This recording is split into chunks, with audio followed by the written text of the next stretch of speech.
It's me. I'm back. That's right, everybody. It's Callie Fleming. Your favorite Last Epoch YouTube personality. Back again with another video. This time, you know, you've probably been seeing a lot of paladins and a lot of void knights. And I've had my fun. I've played some Erasing Strike. But for the past couple of days, I've mostly been doing this. Oh fuck! Oh, I pressed Signals of Hope on accident. Oops. Oh, excuse me. Symbols of Hope. Hold on. Let me go find a better pack of mobs to demonstrate this on. They don't have this stupid bubble around them. For the past couple days, I've been doing this. Oh hey guys, bop. And then there's a boss up here. Hold on. Bop. So yeah, I've been playing a Forge Guard with Smelter's Wrath. Now here's a little bit of lore for you. The first character I ever made in Last Epoch was a Forge Guard because I like fire damage, I like big weapons, and I like dumb strength characters in Dark Souls. And I had not really played very many RPGs before, so I thought, what would I do if I was in Dark Souls? I would pick up a big hammer and hit stuff really hard. And I kind of thought that Forge Guard would do that for me. It didn't, because this was 1.0, so okay. Forge Guard got changed in 1.1, and I was like, let's give it another shot. It's still bad. Still bad. I still didn't like it. You could play with like World Splitter and do some like charge speed shenanigans, but it felt pretty clunky. But now, in 1.2, with the ability to use a shield, with the set crafting, which I'm utilizing this build, with some of the new Uber Aberroth items, finally, I feel like I'm living my fantasy. I'm running around, I'm not taking very much damage, I'm running around with a bunch of weapons, I'm setting shit on fire, I'm dropping big hammers, and most importantly, I'm bonking shit really fucking hard with Smelter's Wrath, which has always been a really cool skill to me, but it has never been a skill that I felt like I could actually use. But now I'm running around popping these motherfuckers for 3 million damage, and I'm like, you know what? This is pretty sick. Let's be fair here. Oh look, it's one of these scary new champion enemies. Bye. See you later. 3.6 million. So the main problem to solve with Smelter's Wrath, because the single target damage has never been the problem. Like, you charge it up, it does a fuck ton of damage to whatever you're pointing it at. The issue is, it takes so long to charge that you can't really clear with Smelter's Wrath alone. So, therefore, I've decided to introduce some new elements into this build that I think are pretty cool. Namely, actually using Forge Strike to do damage and not just buff me and spawn Forge weapons. And also multi-strike, because, if you didn't know, the Sunforged set gives me a lot of flat damage. So that's my monolith demonstration. We'll go fight a boss later, but I'm excited to show you the build. So let's talk about it a little more in detail. So essentially what we're doing here is we're stacking strength and we're getting as much flat fire damage as possible by always having a bunch of forged weapons out, thanks to this, which can get you melee fire damage per forged weapon. Now, in a perfect world, I would use some imprinting and Rune of Havoc shenanigans to get both of those prefixes to tier 7, and I do want to do that eventually, but so far, nah. I haven't found any double tier 7 maces, especially not one that actually has melee fire damage on it or that I could shuffle around. You could also use a different implicit for this. You can use the Aberroth, I think it's called, the last one, the big one with a bunch of melee damage. But I like the strength on this because we're stacking a lot of strength because it's a Forge Guard. Strength is good. A note on these. Okay, I'm gonna be fully transparent here. I've not killed Uber Aberroth in this character. I don't think I could. I farmed these on a racing strike, I suggest you do the same, or play Judgment, or one of the builds that is good at Uber Aberroth. I think with enough practice I could maybe do it, but I didn't really feel like it. Regardless, both of these items are very good for their own reasons. First of all, Immortal Vice just has a bunch of really good stats on it. Leech, health, strength, attack speed. You can get more attack speed on it, because I can't really get attack speed on my weapons, so the gloves are the best place for that. And also, this 30% hit damage below endurance threshold reduction thing that this item does that makes me very tanky, which is good because I have to stand still to channel Smelter's Wrath because we're not really investing into charge speed. But also, sorry, I'm mixing it up. We want attack speed because we're actually using multi-strike and forward strike to clear things. So attack speed is good for that. And we want the damage reduction because we're standing still. Now, we're using Shattered Worlds not only because it's awesome and gives you less damage taken, but the base crit on this is really nice because our weapon is a little crowded for prefixes. We can't really get base crit or attack speed on here, which is why we've got attack speed on the gloves and why we've got crit here. And also why we're using Phantom Grip for more crit. Because if I want to actually clear with Forward Strike and Multi-Strike, critting with Smelter's Wrath is not hard. You basically get a guaranteed crit if you fully charge it. But I want to use these to clear. So I decided to invest in a bit of crit, and now I'm critting pretty much all the time with those. Great. Doom Ring, Doom Belt. It's boring. Everyone knows these. But actually, maybe people don't. It's 1.2. If you're new, by the way, and you're watching this, I hope you're enjoying the game. It's really good, this update. I hope you're still playing. Anyways, Siphon of Anguish applies an ailment called Doom, which makes enemies take increased melee damage per stack. It stacks up to 4. And then you can combine that with Shattered Chains, which is a belt that also drops from the Shade of Orifice. These both drop from Shade of Orifice. And you get 5% more melee damage per stack of Doom on the target. Pretty much every melee build uses these. I don't like it, but that's how it is. Blood of the Exile I like because it gives you strength and makes you fast, and being fast is pretty cool. Shield, we're using a shield. I like Horns of Kairos for this build because of the increased mana cost and the strength and the fact that it has a bunch of melee damage on it. The mana cost helps us because increasing our mana costs lets us take better advantage of this node. So half of your mana cost gets you get as more damage for your skills. So Smelter's costs 67.5. So it's like 30-something% more damage, which is pretty fucking good. And the increased melee damage helps, and it has strength. And it has a lot of block effect on it. And endurance is a good item. You could theoretically use... Let's zoom over here real quick. Bulwark of the Last Abyss. You could use this for the crit multi, but we already have plenty of armor. That's not a problem. And I prefer this because I think it actually gets more damage.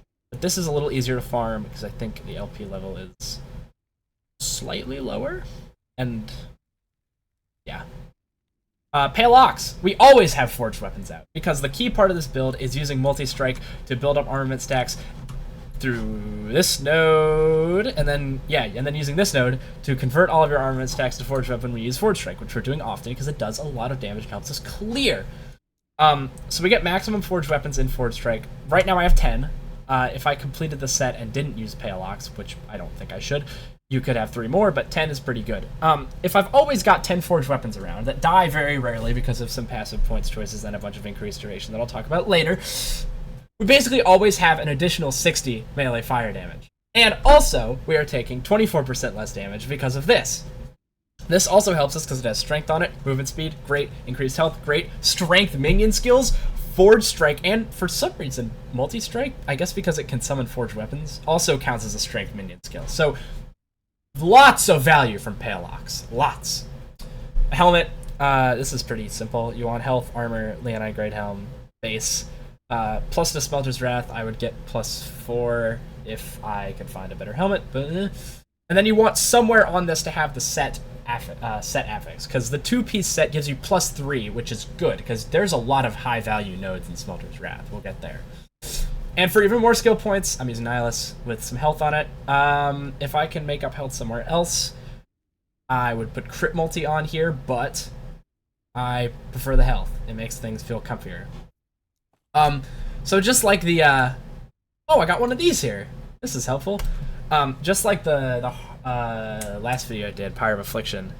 Now that I've kind of explained to you how everything's working, I'm gonna do another monolith, and we're just gonna like go through it, and you're gonna be like, oh, so that's what's happening. So as you can see, I'm running about, using my multi-strike, which does a decent amount of damage on its own. And then if there's ever a lot of enemies, we just charge up our Smelter's Wrath, and that's fine. But for everything else, we're pretty good just using multi-strike and forward strike to clear like most mobs. Running around with healing hands, which actually, because we have Ring of Shields proccing from our pageantry, the cooldown reset thing happens pretty often. Yeah, you see, just got most of its cooldown recovered, which is pretty sick. Because it means that this build can have some movement, which is good. Forge Guard is kind of bad about that. All Sentinels are kind of bad about that unless you're playing a Void Knight. But yeah, we have so much DR, and we're using a shield, and we have like 80% armor or something, that like, really, the amount of survivability here is pretty great. And then if you run into a scary enemy, you can just charge Smelter's Wrath and drink some potions to reduce the dot damage you take. And you're pretty much fine. The playstyle, honestly, is a lot more fun than I thought it would be. The problem with Smelter's Wrath has always felt clunky, you know?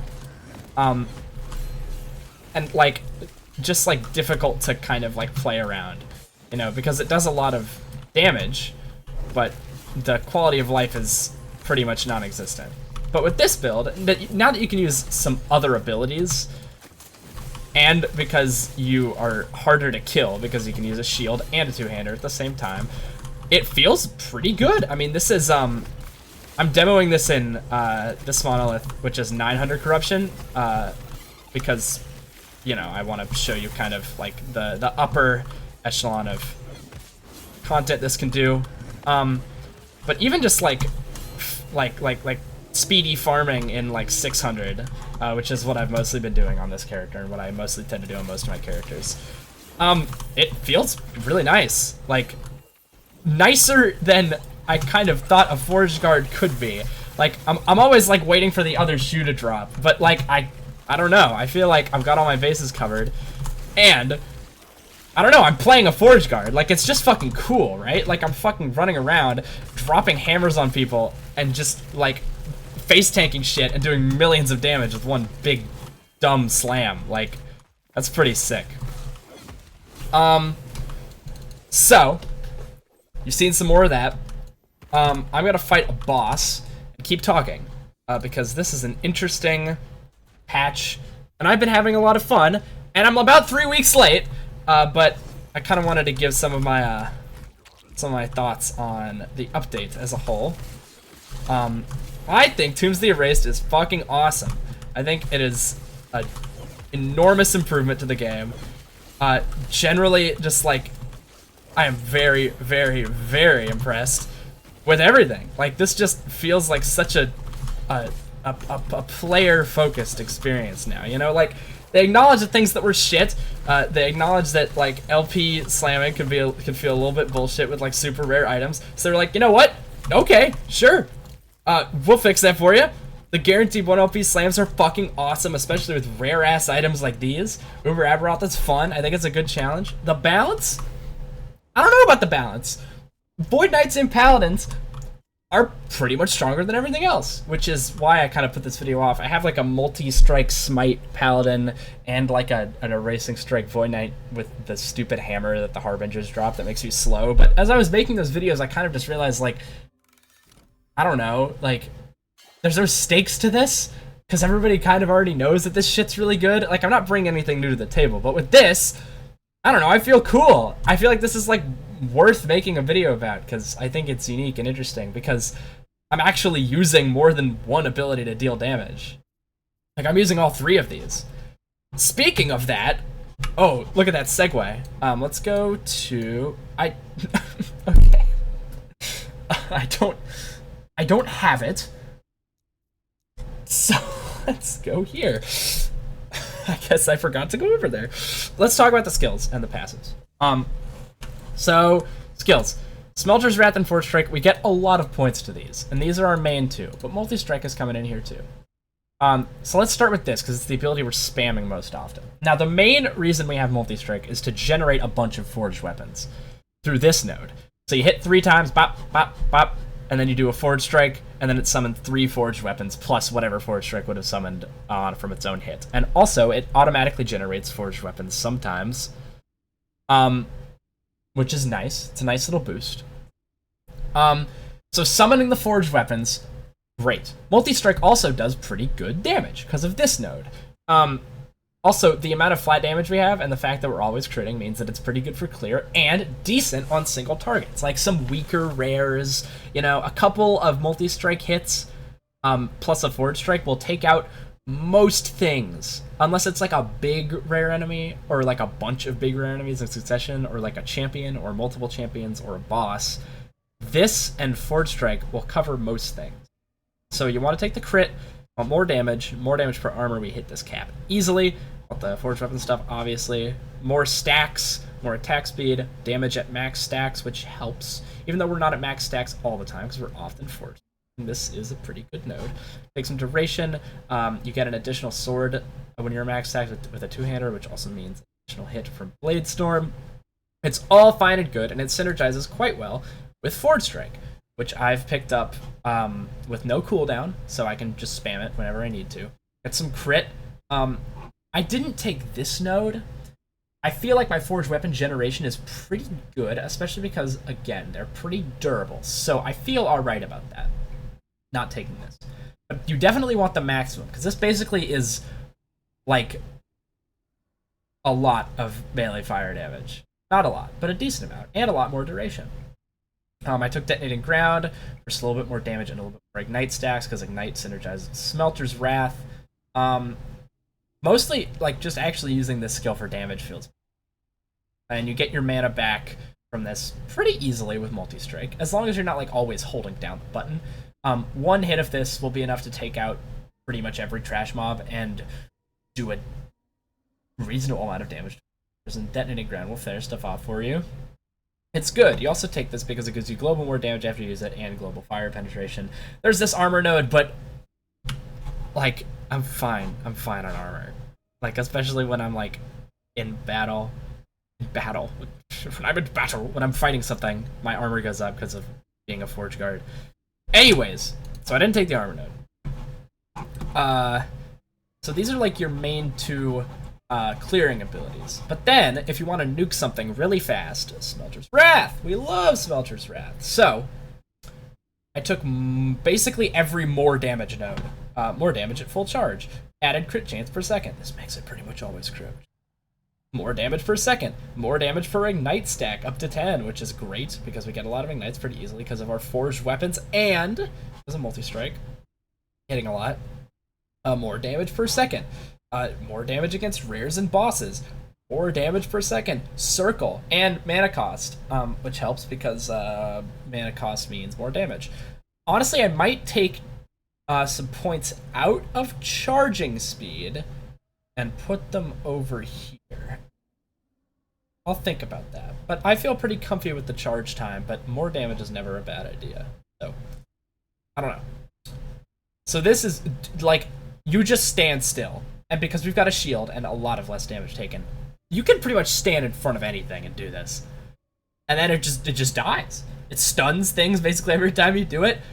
Like, it's just great. I can't sing the praises enough of the flavor and the enjoyment of blasting stuff with Smelter's Wrath, which again has never been the problem with this skill. The problem is just you can't fucking clear with it. But, as I mentioned, Forge Strike, Multi-Strike. So what about our supporting skills? Well, Symbols of Hope is really, really good. Gives me a lot of block, a decent amount of endurance threshold, or even more flat damage. Damage per active symbol, and crit chance. If I could get more skill points to this, I'd like to path down here, but I think the crit and the increased damage and the flat damage are worth investing in. Because everything we do has pretty high added damage. This has I think, yeah, 600%. Smelter's Wrath has 600%. Multi-strike only has 100%, but we're basically hitting things like 4 times if it's a single target, so more like 4%. Flat damage is good. I like it. And then we've got Healing Hands, which is our movement skill, and helps us sustain a little bit. So we made it this melee attack, which does a solid amount of damage. Nothing to write home about, but it heals us every time we hit something. It shmoves. It resets its own cooldown when we heal one of our minions, and we've always got minions out, which is lovely. All of these work together really well. I can't see subbing out any of these. But if you feel like you can rely 100% on Leech, you might want to look into using Volatile Reversal, because it gives you this armor applies to dot. It gives you Frenzy, which synergizes with Shattered Worlds, because that makes Frenzy better on you. More multi-strikes, more faster forged weapons generation, good stuff. But I'm going with Healing Hands because I like the extra sustain, and it is a pretty decent traversal skill also. So there's my skills. Let's talk about passives. So you want strength, and you want to take some of these block nodes that are just like low investment and good for block, because you have a shield. Armor, less damage taken from nearby enemies, good for charging Smelter's Wrath in something's face. And mana gained, so you can keep up the mana from using Forge Strike and Smelter. We go through Paladin enough to get to Symbols of Hope. Get to block here, get the endurance threshold for elemental resistance, which is pretty nice. Get some endurance and some health. This node is really good. We're stacking strength already. So we can basically always fire res shred stuff. Really nice, just from hitting them with multi-strike. It's a great. So you basically just want to do this for these 2 skills. Get the most utilitarian nodes that you can here. Forge Guard. I didn't take this because I like the 5% more melee damage faces, and you're pretty strapped for skill points in this tree. Mostly because of the end here. You have to take a lot of stuff. Or, well, you don't have to. You want to. Specifically, these nodes, the less damage taken and the less damage over time taken are really nice. This node is really key to not having your minions die. 200% increased minion health and minion armor is fucking awesome, and it gives you block effectiveness per ring of shields, and it auto-generates ring of shields, and because those orbit around you, they get healed by your healing hands, which resets the healing hands cooldown. You're starting to see the vision. You also want this. We got a lot of benefits from stacking strength. We get we get 2 crit multi per 2 strength, which is not fantastic, but this one, fire and physical penetration per 5, ooh, that's nice. That's quite good. I'm a big fan of that. So, yeah, you want to take this for strength and more damage when you're wielding a mace, which we are. I want this for the 20% penetration with Forge Strike and Smelter's Wrath. I want this for crit chance and crit multi. This for the mana thing. Armor Shred is lovely, especially because your minions can do it. Ignite is good. We need it to make Smelter's Wrath do as much damage as possible because of that node that gives it more damage per ignites, and this also applies to your minions, which is lovely. Increased melee crit chance, melee crit multiplier, get the threshold here. 5% less damage taken. Be able to use a shield. Oh, yeah, I forgot to mention, because Shattered Worlds always gives you haste, this is also a free 10% block chance, which is pretty nice. But, like, I don't know, like, all of this combined, Forge Guard has always been really good at not dying. Like, that's kind of its thing, is that it's really hard to kill a Forge Guard. But this build, I feel like I've struck a good balance between not dying and also being able to kill stuff in a reasonable amount of time. So I'm gonna go back in here. This video is not as unhinged as the other ones. I said this in the Pyre video too, because this is just like a good build. I don't know, I'm just like having a good time. So I have nothing really to complain about like I did with Harvest. I will say, I'll say 2 things. Speaking of Harvest, last night I saw somebody on the subreddit make a fucking post that was like talking about Harvest and how bad it is, and someone in the comments section was like, if you really want to see someone lose their mind, go and watch the Callie Fleming video on YouTube. That was like surreal. Like, is this what I'm known for now? Is this my thing? Am I the lady that freaked out about Harvest? But then, even crazier, the guy who made the post was like, yeah, I've seen that video. That was the main thing that pushed me to make this post. Which, it just warms my heart, that people have seen that video. Because I think it's really fucking funny. But also, like, someone in the comments section of that video, was like, heh, you're just another hipster showing off your off-meta build. I'm gonna bring this up in every fucking video because it's the funniest thing ever. And, like, I'm not beating the fucking hipster allegations, man. Because, like, the only reason I'm making this video and not, like, a Void Knight or a Paladin, is because I want it to be cool and new and interesting. If I am a hipster, they're right. They're right. It's really fucked up. But yeah, I'm just gonna keep the footage going in the background. No, no, monolith with crit avoidance. Fuck, shit, god damn it. Oh man, oh, this is gonna suck ass. This is gonna be bad. This is gonna be really bad. So you know what I'm gonna do? Instead of going into this echo with the worst modifier ever, I am in fact gonna go fight Aberroth. Normal Aberroth. I have not done it on this character. But let's fuck it. We'll do it live. You know what? There is no way I can't beat this guy. So I'm just gonna give it my best shot then, because I don't want to do a crit avoidance monolith, and also I should probably start putting more footage of this boss in my videos anyways, because it's a good measuring stick for how good a build can do in terms of like burst damage, and burst damage is something this build does not really struggle with at all.